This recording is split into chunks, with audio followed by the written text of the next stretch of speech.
అశ్వ సంవత్సరంలో కైలాస యాత్ర Shri Gayatri tours and travels 8977349696. నమస్కారం, నేను డాక్టర్ శ్రీనివాస్ చెల్లిమిల సంస్కృతి ఆయుర్వేద క్లినిక్ నుంచి మాట్లాడుతున్నాను. ఈరోజు మనం డిస్కస్ చేసే టాపిక్ వచ్చేసి మేల్ సెక్షువల్ డిస్ఫంక్షన్ అంటాం. అంటే మగవాళ్ళల్లో సెక్షువల్లీ వీక్నెస్ని ఆ డిస్ఫంక్షన్ గురించి మాట్లాడదాము.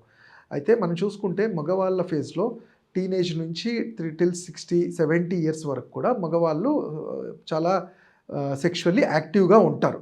బట్ కొన్ని సందర్భాల్లో ఈ యాక్టివ్నెస్ కానీ సెక్షువల్ వీక్నెస్ అనేది జరుగుతుంటుంది. అంటే అది ఏ కండిషన్స్, దాన్ని గుర్తించడం ఎలా, దానికి పరిష్కారం ఏంటి, దాని గురించి మాట్లాడదాము. ముఖ్యంగా మనం చూసుకుంటే మేల్ సెక్షువల్ డిస్ఫంక్షన్ అనేది ఏంటంటే పెనైల్ అనేది పెన్నిస్ అనేది సరిగ్గా ఎరెక్ట్ అవ్వకపోవడము. అంటే పార్ట్నర్తో సెక్షువల్గా కలిసినప్పుడు సరిగ్గా పెన్నిస్ ఎరెక్ట్ అవ్వకపోవడము అండ్ దానివల్ల పెనిట్రేట్ అవ్వకపోవడం వల్ల ఇద్దరు వైఫ్ అండ్ హస్బెండ్ ఇద్దరికి ఆ స్ట్రెస్ అనేది ఉంటుంది. సో దాని నుంచి బయటపడడానికి గురించి మనం ఈరోజు టాపిక్. అంటే నేను చెప్పినాను, ఈ సెక్షువల్ ఎరెక్షన్లో మెయిన్గా పెన్నిస్ ఎరెక్షన్ కాకపోవడానికి రీజన్ ఇది ఒక న్యూరోజెనిక్ అంటాం. అంటే నరాలకు సంబంధించిన వ్యాధి. మీరు చూసుకుంటే వెన్నుపూసలో దెబ్బ తగలడం కానివ్వండి, లేకపోతే వెన్ను సంబంధిత వ్యాధులు ఉండటం కానివ్వండి, కొన్ని సందర్భాల్లో ఏదైనా ఇన్ఫెక్షన్స్ ఉన్నప్పుడు ఇది ఒక కారణం చూస్తుంటాము పెన్నిస్లో ఎరెక్షన్ కాకపోవడం. ఇంకొక సందర్భంలో న్యాచురల్గానే ఏజ్ వల్ల నరాలకు కావాల్సినంత పోషణ, అంటే బ్రెయిన్ నుంచే మనకి ఏదైతే వెన్నుపూస నుంచి వెళ్ళే నర్వ్స్, పుడెండాల్ నర్వ్ పెన్నిస్కి అంగానికి వెళ్ళే నర్వ్కి కావాల్సినంత సరఫరా ఉండకపోవడం, రక్త సరఫరా ఉండకపోవడం వల్ల దానికి హోల్డ్ చేసుకునే పట్టుత్వం ఉండదు. దానివల్ల అక్కడ ఉండేది మజిల్స్ కాబట్టి ఆ మజిల్స్కి రక్త ప్రసరణ సరిగ్గా రీచ్ అవ్వకపోవడం కూడా ఒక రీజన్ చూస్తాం. ఇంకో రీజన్ టెస్టోస్టిరోన్ హార్మోన్స్ అంటాము. ఇది మేల్ హార్మోన్స్ సరైన సమపాలలో ఉండకపోయినప్పుడు కూడా పెనైల్ రీజన్లో ఈ ఏవైతే వృషణాలు ఉంటాయో, టెస్టిస్ ఉంటాయి, వీటి నుంచి అయ్యే సెక్రీషన్స్ తగ్గిపోవటము, వీటి నుంచి సెమెన్ కూడా ఇబ్బంది అవ్వటము, అలానే దాంట్లో కావాల్సినంత రక్త ప్రసరణ, దానికి కావాల్సిన పోషణ జరగకపోవటం వల్ల కూడా సెక్షువల్ డిస్ఫంక్షన్ అనేది చూస్తుంటాం.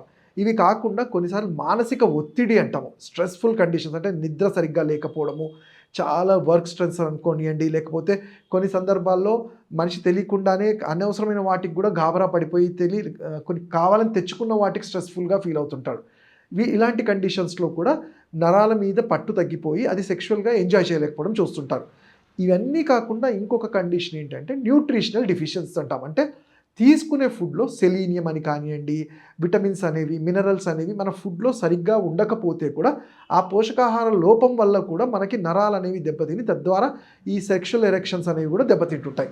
నేను ఇంతకుముందు చెప్పాను, జనరల్గా ఇది సెక్షువల్ వీక్నెస్ అంటే పెనిట్రేషన్ అనేది ప్రాపర్గా జరిగి ఎజాక్యులేట్ అవ్వకపోవడాన్ని ఎరెక్టైల్ డిస్ఫంక్షన్ అంటాం. అలానే ఇంకో కండిషన్ ఏంటి ప్రీమెచ్యూర్ ఎజాక్యులేషన్, అదే శీఘ్రస్ఖలనము. అయితే వీటిలో నరాలన్నీ బాగానే ఉంటాయి, ఎటువంటి హార్మోనల్ ప్రాబ్లం ఉండదు, ఎటువంటి న్యూట్రిషనల్ డిఫిషియన్సీ ఉండదు. ఇక్కడ వచ్చే ప్రాబ్లం ఏంటంటే సైకలాజికల్. అంటే దీనికి ఒక చిన్న ఎగ్జాంపుల్, నా దగ్గర చాలా అంటే కొంచెం లేట్ టీనేజర్స్ కానివ్వండి, మ్యారేజ్ చేసుకోవాలనుకున్న వాళ్ళు వచ్చి సలహాలు అడుగుతుంటారు, డాక్టర్ గారు నాకు కంగారేస్తుంది, నేను మ్యారేజ్ చేసుకోవాలా వద్దా అనేది కూడా భయపడుతున్నాను అంటారు. ఎందుకు బాబు అలా అంటున్నావు అంటే సింపుల్, బికాజ్ వాళ్ళు బయట లేడీస్ని కలిసినప్పుడు, బయట గర్ల్ ఫ్రెండ్ కానీ ఎవరినైనా కలిసినప్పుడు వాళ్ళకి తెలియకుండానే ఒక గాబరా, గిల్ట్ ఫీలింగ్, భయం అనేది ఉండి అప్పుడు ఎజాక్యులేషన్ అనేది తొందరగా అయినప్పుడు వాళ్ళ మైండ్లో ట్యూన్ చేసుకుంటారు, నెక్స్ట్ టైం కూడా నాకు ఇలానే అవుతుందేమో, మ్యారేజ్ చేసుకుంటే కూడా నేను సెక్షువల్లీ పర్ఫామ్ సరిగ్గా చేయలేనేమో అని ఒక కంగారు, ఒక భయంలో అది మైండ్లో ట్యూన్ చేసుకొని ఉంటారు. సో వాళ్ళకి ఏంటంటే జనరల్గా యాజ్ ఆయుర్వేద వైద్యుడిగా ఎప్పుడైతే మీ నాడిని చూసి మీతో మాట్లాడిన తర్వాత ఒక అవగాహనకు వస్తాం, నిజంగానే ప్రాబ్లం ఉంటే దానికి ఏం చికిత్సలో చెప్తాము, దాంతో కంట్రోల్ అవుతుంది. బట్ ఈ శీఘ్రస్ఖలనానికి మోస్ట్లీ కౌన్సిలింగ్ అనేది, అంటే ఎవరికైనా కానీ మీరు చూసుకుంటే మ్యారీడ్ పర్సన్స్లో వైఫ్తో కలిసి బెడ్రూమ్లో వెళ్తే దాన్ని ఎవరు అబ్జెక్ట్ చేయరు. అదే బయట లేడీస్తో వెళ్ళినప్పుడు తెలియకుండానే భయము, అది ఆబ్జెక్షనబుల్ కూడా కాబట్టి socially it is not accepted అని మన మనసుకే తెలుస్తుంది కాబట్టి మనం అంత ఫ్రీగా ఉండము.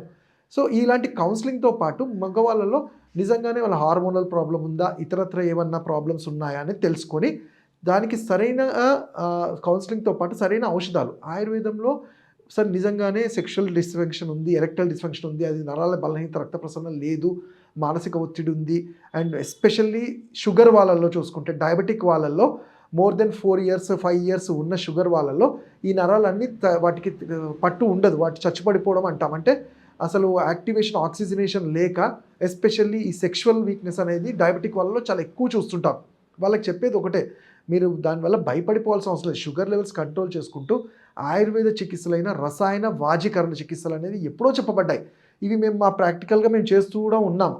ఈ రసాయన వాజీకరణ చికిత్సలో రసాయన ద్రవ్యాసైన అశ్వగంధ, శతావరి, కపికచు, విదారిగంధ మనం రోజువారీ వింటూనే ఉంటాం. కాకపోతే అవి ఎలా వాడాలనేది మాత్రం మీ సొంత నిర్ణయాలు తీసుకోవద్దు. ఒక ఆయుర్వేద వైద్యుడిగా మేము చెప్పిన డోసేజ్లో, చెప్పిన పద్ధతిలో ఆహార విహారాలు పత్యాపత్యాలతో తీసుకుంటూ, అలానే కొన్నిసార్లు మందులతో కూడా కానప్పుడు వాజీకరణ చికిత్సలైన వాజీకరణ బస్తీ అంటాము. కొన్ని స్పెసిఫిక్ మందుల్ని త్రూ యానల్ ద్వారా పంపించడము, లేదు అంటే అవే కషాయాల్లాగా చేసి ఇవ్వటము.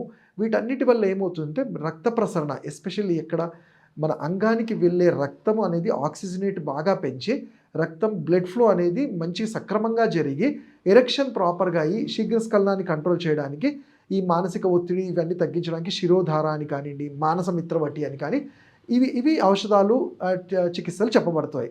అలానే మంచిగా మనం తీసుకునే ఫుడ్లో న్యూట్రిషనల్గా ఉండాలి అంటే గుమ్మడికాయ గింజలు కానివ్వండి, సన్ఫ్లవర్ గింజలు కానివ్వండి, గుమ్మడికాయని కర్రీలాగా తీసుకోవడము, పాలు, అలానే ఆవు నెయ్యి, మంచిగా సున్నుండలు, ఇలాంటివి మేము జనరల్గా సజెస్ట్ చేస్తుంటాం. మీ తత్వాన్ని బట్టి, మీరు వాతపైత్య కఫాలని బట్టి ఏ డైట్ ఎలా తీసుకోవాలనేది సజెస్ట్ చేస్తుంటాం. అలానే రెగ్యులర్ వ్యాయామం అనేది పెల్విక్ రీజన్ అంటే పెల్విల్స్కి కావాల్సిన ఆసనాలు చేయటం వల్ల రక్త ప్రసరణ అనేది ఈ గ్లూటియల్ రీజన్ అలానే ఈ మన హిప్ రీజన్లో ఏదైతే ఉంటుందో ప్యూబిక్ రీజన్లో వీలైనంత వరకు సర్క్యులేషన్ ఇంప్రూవ్ చేయడానికి హెల్ప్ అవుతుంది. కొన్ని సందర్భాల్లో ఆయిల్ అప్లికేషన్ కూడా చెప్తుంటాం.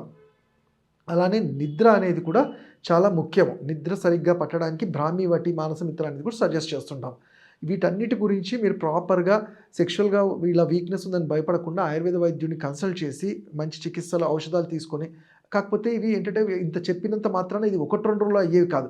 ఓపిక్గా ఒక 3 నుంచి 6 నెలలు వాడుకోగలిగితే తప్పకుండా మీ ప్రాబ్లమ్కి కొంచెం సొల్యూషన్ దొరుకుతుంది. ఇంకా వీటి గురించి మీరు తెలుసుకుంటే నన్ను ఆన్లైన్ కన్సల్టేషన్ కానీ నా క్లినిక్ హైదరాబాద్లో వచ్చి కానీ నన్ను కలవచ్చు. నా నంబర్ 7658909501.